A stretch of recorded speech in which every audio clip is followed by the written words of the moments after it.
প্রিয় দর্শক, আজকে আমি আর আমার মামাতো ভাই ঘুরতে বের হয়েছি। ঘুরতে ঘুরতে আমরা তেমন কোনো দেখার মতো জায়গায় খুঁজে পাচ্ছিলাম না।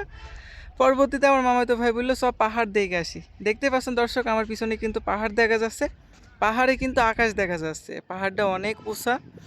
এই জায়গায় আসতে কিন্তু আমাদের 10 টাকা খরচ হয়েছে, দুই ভাইয়ের 20 টাকা খরচ হয়েছে।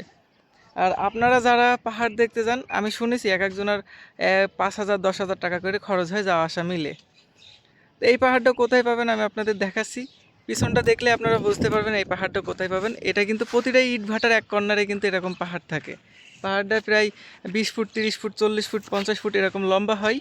মানে এখানে থাকলে পরে আমাদের মতো গরিব যারা আছেন অনেকটা, কি বলবো, ব্রাহ্মণবাড়িয়া রাঙামাটি ওইসব অঞ্চলে যেরকম পাহাড় আছে, সিলেট, সেই পাহাড়ের ফিল নিতে পারবেন। বিশেষ করে ভিডিওই এমনি চোখে দেখে ওই ফিল না পাইলেও ভিডিওই কিন্তু সেম ফিল আসবে।